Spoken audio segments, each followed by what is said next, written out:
Students, आज का topic है हमारा IUPAC nomenclature of polyfunctional compounds. यानी कि आज के इस लेक्चर वीडियो में हम ऐसे कंपाउंड्स का आईयूपीएसी नॉमेनक्लेचर देखेंगे जिसके पास 2 or more than 2 functional groups होते हैं।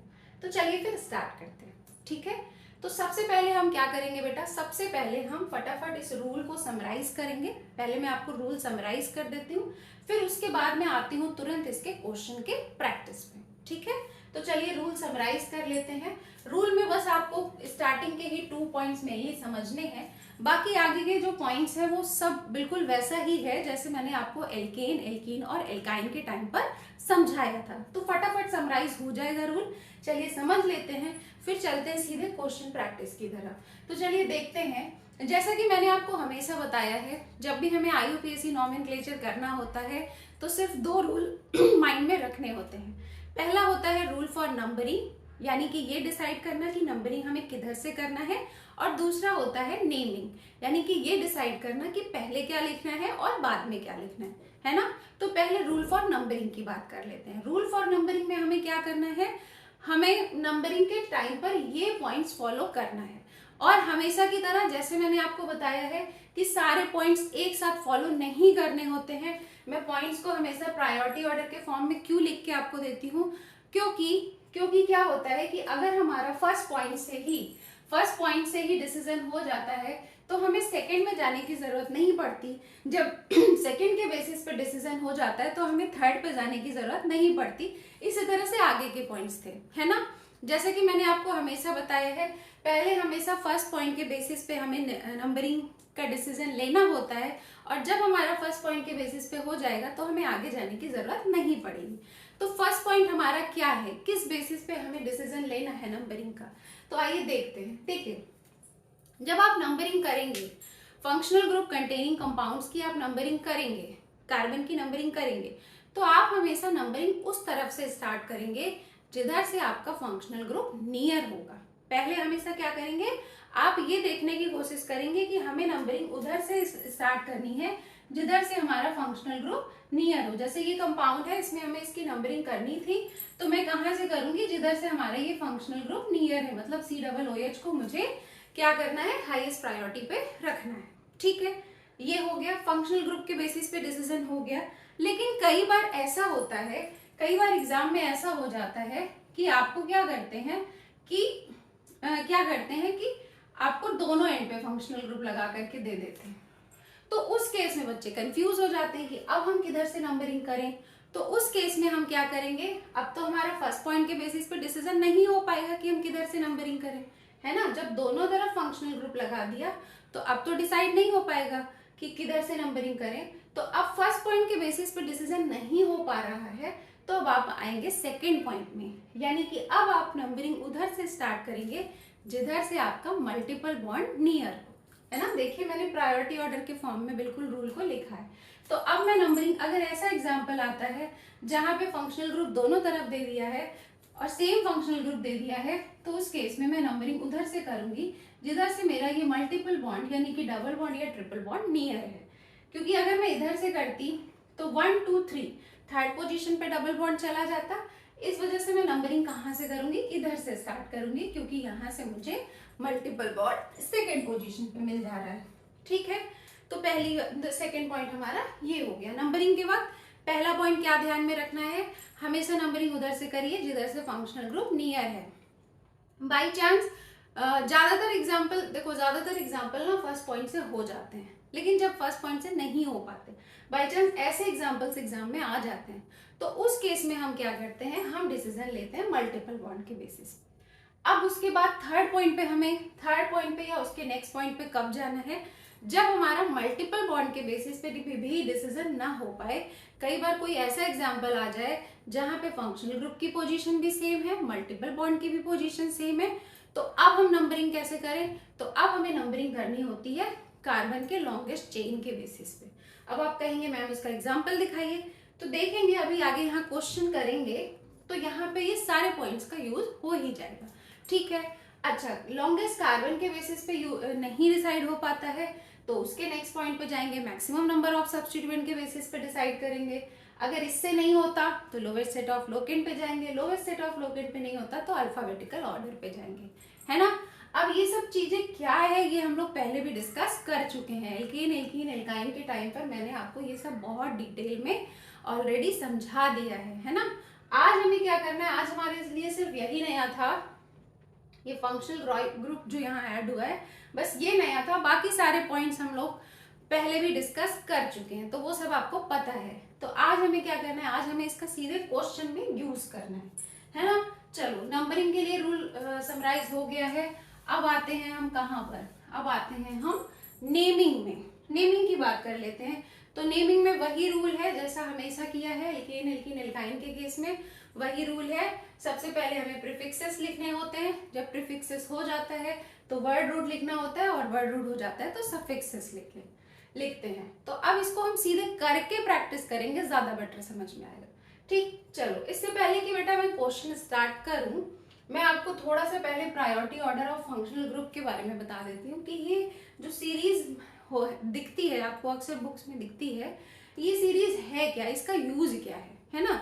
तो पहले फटाफट मैं आपको इस priority order of functional group की जो सीरीज है इसके यूज के बारे में बता देती हूँ, फिर हम आते हैं सीधे क्वेश्चन की तरफ। ठीक, जरा समझिए इसका यूज क्या है। इस सीरीज के दो यूजेस हैं, ठीक है। पहला यूज तो आप लोग जानते ही हैं, वही सिंपल वाला कि इस सीरीज की मदद से हम सारे फंक्शनल ग्रुप का प्रीफिक्स क्या होता है, सफिक्स क्या होता है ये याद करते हैं। ये सबको पता है, आप कहेंगे मैम हमें ये पता है। जो सेकंड यूज है वही हमारे लिए मेन है, उसी को आप ध्यान से सुनिए और समझने की कोशिश कीजिए, वही उसी का क्वेश्चन में अभी यूज करना है। ठीक है, सेकंड यूज क्या है priority order of functional group का, जरा समझिए।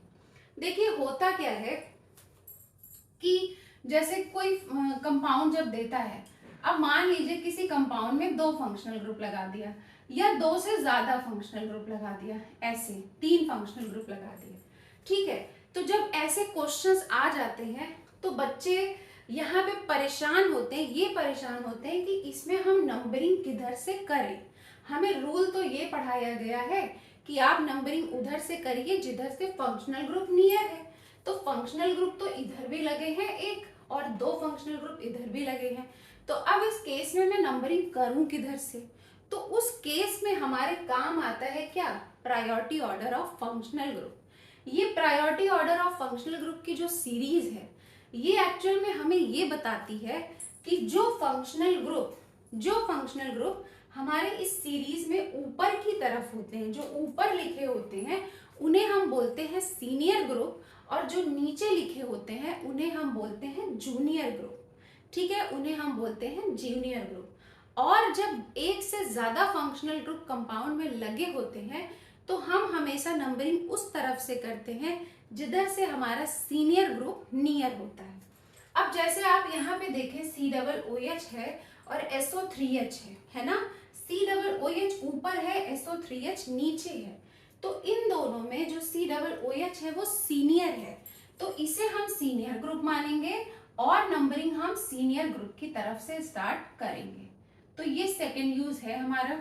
अभी इसी सेकेंड यूज में एक पॉइंट में, और इसी सेकेंड यूज में मैं थोड़ी सी एक लाइन और ऐड करना चाहूंगी कि ये सीरीज हमें ये तो बताता ही है कि जो सीनियर है उसकी तरफ से नंबरिंग करो, साथ ही साथ ये सीरीज हमें ये भी बताता है, ये सीरीज हमें ये भी बताता है कि जहां पे एक से ज्यादा फंक्शनल ग्रुप होते हैं उसमें हम सीनियर ग्रुप के लिए लिखते हैं सफिक्स, और जो नीचे वाले ग्रुप होते हैं, जूनियर ग्रुप होते हैं, उनके लिए हम लिखते हैं प्रीफिक्स, है ना। क्योंकि अक्सर बच्चों के दिमाग में क्या आता है कि मैम हमें हमेशा ये सिखाया जाता है कि फंक्शनल ग्रुप का सफिक्स लिखते हैं, क्योंकि जब पहली बार रूल पढ़ाया जाता है, जब पहली बार 2 डिग्री सफिक्स टर्म पढ़ाया जाता है तो वहां पे बताया जाता है कि 2 डिग्री सफिक्स जो होता है वो फंक्शनल ग्रुप को रिप्रेजेंट करने के लिए होता है।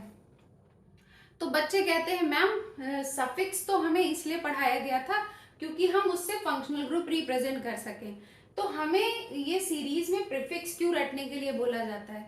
तो प्रीफिक्स क्यों रटने के लिए बोला जाता है, इसको यहाँ समझिए। प्रीफिक्स इसलिए रटने के लिए बोला जाता है कि कई बार क्या होता है, कुछ ऐसे एग्जाम्पल आते हैं एग्जाम में जिसमें क्या होता है एक से ज्यादा फंक्शनल ग्रुप होता है, तो उस केस में हमें क्या करना पड़ता है, जो सीनियर ग्रुप होता है मतलब जो सीरीज में ऊपर होता है उसका हमें लिखना पड़ता है सफिक्स, और जो सीरीज में नीचे होता है उसका हमें लिखना पड़ता है प्रीफिक्स। इसीलिए हम क्या करते हैं, फंक्शनल ग्रुप की सफिक्स और प्रीफिक्स दोनों याद करते हैं। ठीक है, तो मुझे लगता है अभी ये जो हमारा समराइज्ड रूल है ये आपको समझ में आ गया होगा।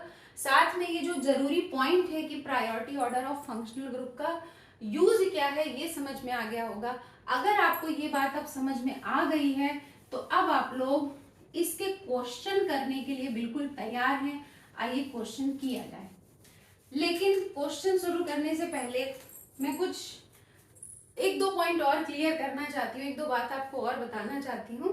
वो ये है कि आप सोच रहे होंगे कि मैम इस फंक्शनल ग्रुप के प्रायोरिटी ऑर्डर को याद कैसे करें, है ना, कैसे याद करें। तो मैं आपको बता दूं, दो बातें बता देती हूँ याद करने से रिलेटेड। एक तो ये है कि आपको पहली बात तो इसे रटने की कोई जरूरत नहीं है, आप सीधे सीरीज को देख देख के क्वेश्चन की प्रैक्टिस करेंगे।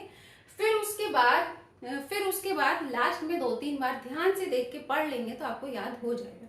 दूसरी बात यह है कि मैं आपको थोड़ा सा ट्रिक भी बता देती हूँ कि ये कैसे याद हो जाता है यूज करते करते, जरा समझिए।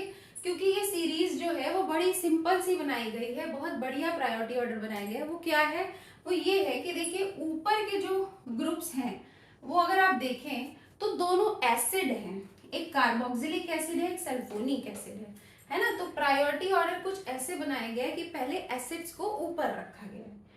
क्योंकि आप ऑर्गेनिक केमिस्ट्री पढ़ रहे हो, ऑर्गेनिक केमिस्ट्री मतलब कार्बन की केमिस्ट्री पढ़ रहे हो, तो पहले कार्बन वाले एसिड को रखा गया है, बाद में सल्फर वाले को। ठीक, पहले आप दोनों एसिड्स देख लो।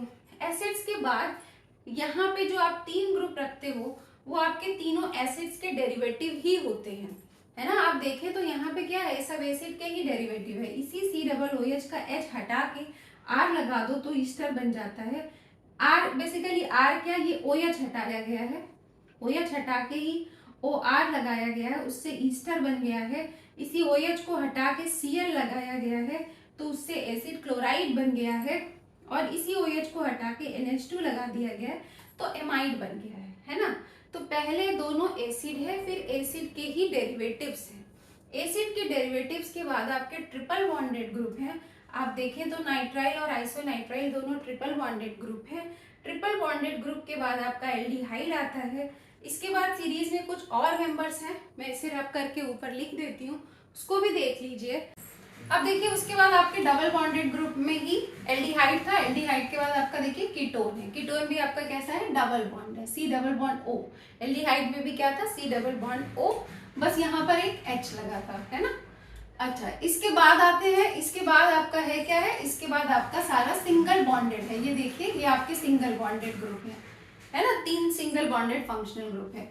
तो यहाँ तक हमारा फंक्शनल ग्रुप है। इसके बाद जो है, इसके बाद आप देखेंगे तो ये वही सारे ग्रुप्स हैं जो एक्चुअल में फंक्शनल ग्रुप के फॉर्म में नहीं बल्कि सब्स्टिट्यूएंट्स के फॉर्म में यूज होते हैं, है ना। इन सब के बारे में मैंने आपको बताया था, इन दोनों को तो छोड़ ही दीजिए। इसके बाद मैंने आपको बताया था ये सारे alkyl, ether, phenyl, nitro, halogen, इन सब के बारे में आपको मैंने बताया था इसके पहले के वीडियोस में, एल्केन, एल्कीन और एल्काइंस वाले वीडियो में और बेसिक टर्म वाले वीडियो में, कि ये सब किसके फॉर्म में यूज होते हैं, ये आपके सब्स्टिट्यूएंट्स के फॉर्म में यूज होते हैं। तो ये सब आपके क्या है, सब्स्टिट्यूएंट के फॉर्म में यूज होंगे। फिर अब आप कहेंगे कि मैम अगर ये सब्स्टिट्यूएंट के फॉर्म में यूज होते हैं तो हम इन्हें फंक्शनल ग्रुप की सीरीज में पढ़ ही क्यों रहे हैं या फिर लिखा ही क्यों है हमने, है ना।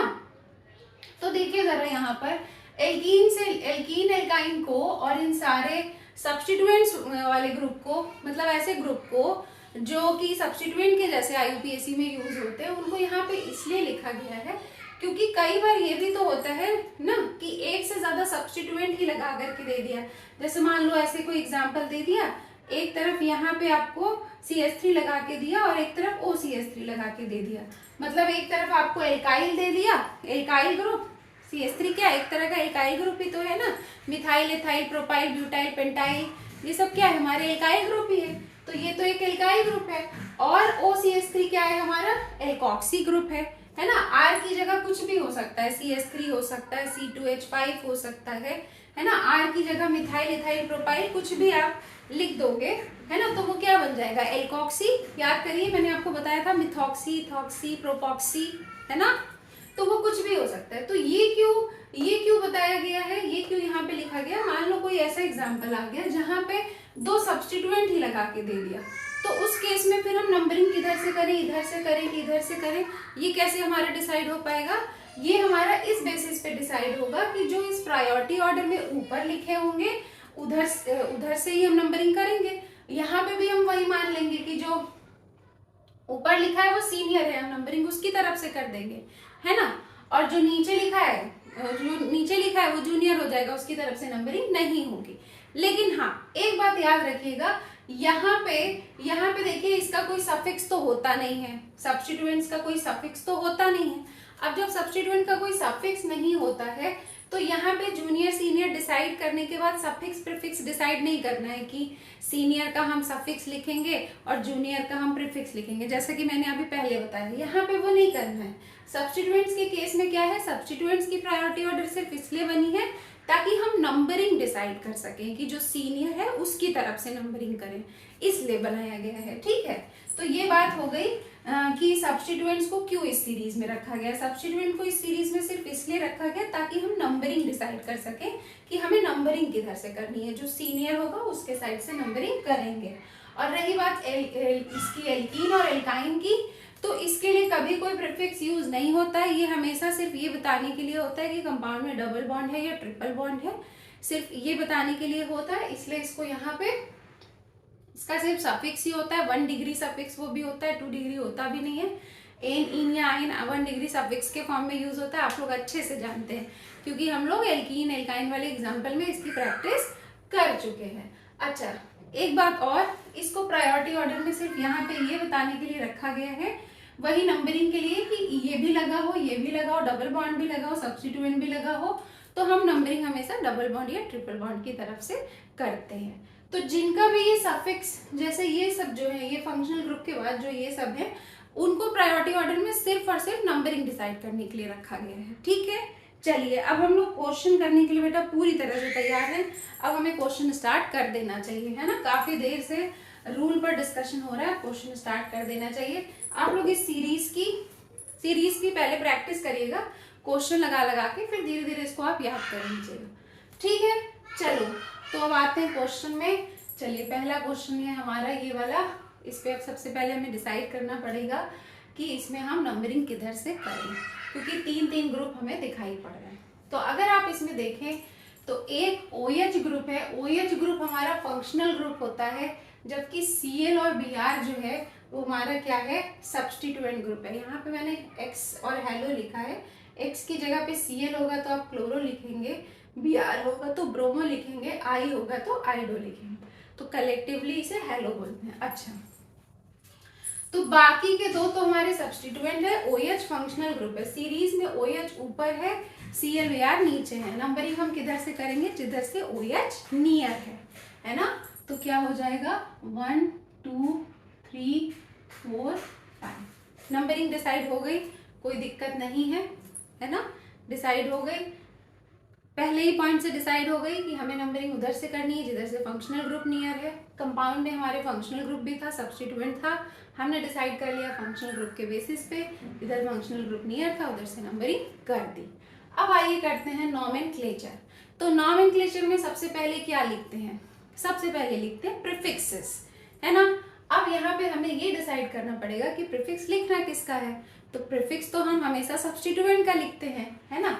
OH तो हमारा फंक्शनल ग्रुप है, यहाँ पे सब्स्टिट्यूएंट कौन है, सब्स्टिट्यूएंट Cl और Br है, तो Cl और Br का हम लिखेंगे प्रीफिक्स, सही है। और OH जो कि हमारा फंक्शनल ग्रुप है, फंक्शनल ग्रुप के लिए हम हमेशा क्या लिखते हैं, सफिक्स, सही है। तो चलिए प्रीफिक्स लिखते हैं। तो चलिए इसका प्रीफिक्स क्या होगा, इसका प्रीफिक्स क्लोरो C से होगा, इसका प्रीफिक्स ब्रोमो B से होगा। जब भी हमें प्रीफिक्स लिखना होता है बेटा, तो हमेशा हम क्या करते हैं, हमेशा प्रीफिक्स को हम अल्फाबेटिकल ऑर्डर में लिखते हैं। अब यहाँ पे 2 प्रीफिक्स लगे हैं, 2 सब्स्टिट्यूएंट्स है, 2 प्रीफिक्स लिखना है, तो दोनों को अल्फाबेटिकल ऑर्डर में लिखेंगे और कैसे लिखेंगे, और हम लोग नंबरिंग के साथ लिखेंगे, ठीक है। ब्रोमो किस पोजीशन पे लगा है, थर्ड पोजीशन पे, तो ये क्या हो जाएगा 3 ब्रोमो। क्लोरो किस पोजीशन पे लगा है, फोर्थ पोजीशन पे, तो ये क्या हो जाएगा 4 क्लोरो। सही है। ब्रोमो का बी मैंने कैपिटल रखा है, क्लोरो का सी मैंने स्मॉल रखा है। फर्स्ट वाला कैपिटल से करना होता है, उसके बाद आप स्मॉल से करिए विथआउट स्पेस। तो हमारा प्रीफिक्स हो गया। प्रीफिक्स के बाद हमें रूल में देखिए क्या लिखना होता है, वर्ड रूट। तो वर्ड रूट में पेरेंट चेन, कितने कार्बन की पेरेंट चेन है, 5 कार्बन की। तो 5 कार्बन की पेरेंट चेन को हम क्या बोलते हैं, पेंट बोलते हैं, ठीक। फिर इसके बाद क्या लिखना है, रूल में देखिए 1 degree suffix. 1 degree suffix ene, ine या आइन होता है। तो यहाँ कोई डबल बॉन्ड या ट्रिपल बॉन्ड तो है नहीं, सब सिंगल बॉन्ड है, तो क्या हो जाएगा, एन हो जाएगा। एन हो गया। फिर इसके बाद अब हम क्या करेंगे, अब इसके बाद लिखेंगे 2 डिग्री सफिक्स। 2 डिग्री सफिक्स किसके लिए लिखा जाता है, हमेशा से बताया है, फर्स्ट वीडियो में ही बता दिया था। 2 डिग्री सफिक्स लिखा जाता है फंक्शनल ग्रुप को बताने के लिए। तो यहाँ कौन सा फंक्शनल ग्रुप है, OH फंक्शनल ग्रुप है, और OH फंक्शनल ग्रुप का सफिक्स क्या होता है, 2 डिग्री सफिक्स ऑल होता है। तो अब हमें लिखना होगा 1 ऑल, ठीक। लेकिन एक बात मैं आपको बताना चाहती हूँ कि जब भी कोई सफिक्स ए, ई, आई, ओ या फिर यू से स्टार्ट होता है, जब उसे हमें यहाँ पर मेंशन करना होता है, एन, इन, आइन के बाद उसे मेंशन करना होता है, और अगर सफिक्स ए, ई, आई, ओ या यू से स्टार्ट हो रहा है, तो उसको लिखने से पहले हम उसका यहाँ से ई हटा देते हैं, ठीक है। 2 वॉवेल एक साथ नहीं लिखेंगे, एन, इन या आइन का पहले ई हटा देंगे, उसके बाद सफिक्स को लिखेंगे, ठीक। कैसे सफिक्स, किस तरह के सफिक्स के केस में हमें एन, इन या आइन का ई हटाना है, ऐसे सफिक्स के केस में हमें एन, इन या आइन का ई हटाना है जो कि ए, ई, आई, ओ या यू किसी वॉवेल से स्टार्ट होता है, ठीक है। तो क्योंकि ऑल ओ से स्टार्ट हो रहा है, इसलिए मैं ई हटा के यहाँ पे 1 ऑल लिख रही हूँ, ठीक है बेटा। आइए सेकेंड एग्जाम्पल में, सेकेंड एग्जाम्पल की नंबरिंग कहाँ से शुरू करें। तो अगर यहाँ पर देखें तो देखिए पहले एक NH2 लगा है, एक Cl लगा है और एक CONH2। CONH2 जरा देखिए, एसिड एमाइड, एसिड डेरिवेटिव है सीरीज में। देखिए ये आपका एमाइड फंक्शनल ग्रुप है। सीरीज एक बार पलट के देख लीजिए, आप लोगों ने लिख लिया होगा, पलट के देख लीजिए, इसको एमाइड फंक्शनल ग्रुप बोलते हैं। तो अगर इन तीनों में देखें तो सबसे ऊपर CONH2 है। यहाँ पे CONH2 जो हो गया वो आपका सीनियर ग्रुप हो गया, बाकी ये दोनों क्या हो गए, जूनियर ग्रुप हो गए। तो जूनियर ग्रुप के लिए हम लिखेंगे प्रीफिक्स और सीनियर ग्रुप के लिए हम लिखेंगे सफिक्स। तो आइए, नंबरिंग में डिसाइड हो गई है कहाँ से होनी है, सीनियर ग्रुप वो उधर है, उधर से होनी है, और ये भी डिसाइड हो गया किसका सफिक्स होगा, किसका प्रीफिक्स होगा। तो चलिए पहले नंबरिंग करते हैं, फिर आते हैं नोमेनक्लेचर में, है ना। चलिए नंबरिंग कर लेते हैं। तो चलिए नंबरिंग कहाँ से करेंगे, यहाँ से, क्योंकि कार्बन तो यही है, NH2 तो कार्बन नहीं है, तो नंबरिंग यहाँ से 1 2 3 4 कार्बन की चेन है। नंबरिंग डिसाइड हो गई है, फंक्शनल ग्रुप जिधर से नियर था उधर से हो। नोमेनक्लेचर करेंगे, तो नोमेनक्लेचर में देखिए इन दोनों का हमें क्या लिखना होगा, प्रीफिक्स। इसका प्रीफिक्स देखिए NH2 का क्या होता है, एमिनो, इसका क्या होता है, क्लोरो। तो ये A से है और C से है, पहले A वाला लिखेंगे 3 एमिनो कैपिटल लेटर से, फिर सेकेंड पोजीशन पे क्या है, क्लोरो है, तो प्रीफिक्स हो गया। अब आएंगे वर्ड रूट में, 4 कार्बन का वर्ड रूट क्या होता है, ब्यूट होता है। अब बारी आती है 1 डिग्री सफिक्स एन, इन या आइन की, तो यहाँ एन होगा क्योंकि कहीं डबल बॉन्ड या ट्रिपल बॉन्ड नहीं है। फिर आता है 2 डिग्री सफिक्स। 2 डिग्री सफिक्स में हमें क्या लिखना होगा, CONH2 का सफिक्स लिखना होगा। CONH2 का सफिक्स एमाइड होता है, आप लोग पलट के देख लीजिए। अच्छा, इसके देखिए एमाइड लिखा हुआ है। अब देखिए एमाइड A से है, इसलिए मैं E हटा के यहाँ पर लिखूंगी 1 एमाइड। नेक्स्ट क्वेश्चन देखते हैं। नेक्स्ट क्वेश्चन में नंबरिंग कहाँ से शुरू करेंगे, दो फंक्शनल ग्रुप लगे, OH भी लगा है और C डबल OH भी लगा है। देखिए ये C है और डबल ओ एच है ना। तो अब नंबरिंग कहाँ से करें, ये सी डबल ओ एच सबको समझ में आ रहा है ना, ये सी है, सारे फोल्ड सी बताते हैं ना कार्बन को। अब उससे लगा है double bond O H, C double O H है, ठीक। तो और इधर ओ एच है, क्योंकि C double O H senior है तो नंबरिंग सीनियर के साइड से होगी, नंबरिंग यहाँ से होगी 1 2 3 4 5 6, सही है। नंबरिंग हो गई। आते हैं नॉमेनक्लेचर में, इसके लिखेंगे प्रीफिक्स, इसका लिखेंगे सफिक्स। तो इसका प्रीफिक्स आप सीरीज में देख लीजिए, हाइड्रोक्सी होता है। तो पहले मैं लिखूंगी यहाँ पे 4 हाइड्रोक्सी कैपिटल लेटर से स्टार्ट करूंगी, प्रीफिक्स हो गया है। इसके बाद पेरेंट चेन में क्या है, हेक्स है, एन है कि इन है कि आइन है, एन है क्योंकि सारे बॉन्ड सिंगल है। अब इसका मुझे लिखना होगा क्या, 2 degree suffix oic acid. Oic acid लिखने के लिए मुझे क्या करना पड़ेगा, यहाँ से ई हटाना पड़ेगा और लिखना पड़ेगा 1 ओइक एसिड। इसी तरह से यहाँ आते हैं, ये देखिए CHO, ये functional group C double bond OH, aldehyde functional group यहाँ पे लगा हुआ है। तो अब फंक्शनल ग्रुप के साइड से नंबरिंग मैं करूंगी 1 2 3 4 5। नंबरिंग हो गई मेरी, नंबरिंग हो गई तो आते हैं नॉमेनक्लेचर में। नॉमेनक्लेचर कैसे होगा, सबसे पहले प्रीफिक्स लिखना पड़ेगा, यहाँ तो कोई सब्स्टिट्यूएंट ही नहीं है तो प्रीफिक्स होगा ही नहीं। आते हैं किस पे, वर्ड रूट पे। 5 कार्बन की चेन को हम बोलते हैं क्या, पेंट। अब एन है कि इन है कि आइन है, क्योंकि डबल बॉन्ड है तो इन हो जाएगा। और डबल बॉन्ड मैंने आपको बताया था ना, जब 2 3 के बीच में होता है तो 2 लिखते हैं, जो लोएस्ट नंबर होता है वो लिखते हैं। तो क्या हो जाएगा, pent two yne, pent two yne हो गया। अब इसके बाद क्या लिखेंगे, वर्ड रूट भी हो गया, 1 डिग्री सफिक्स भी हो गया। अब आता है 2 डिग्री सफिक्स। तो एल्डिहाइड का सफिक्स क्या होता है, अल होता है। अब मुझे अल लिखना होगा, क्योंकि अल ए से स्टार्ट है तो पहले मैं यहाँ से ई हटा दूंगी, उसके बाद यहाँ पर लिखूंगी 1। ठीक है, तो इस तरह से हमें क्वेश्चन की प्रैक्टिस करनी है। चलिए इस वीडियो को यहीं पे खत्म करते हैं।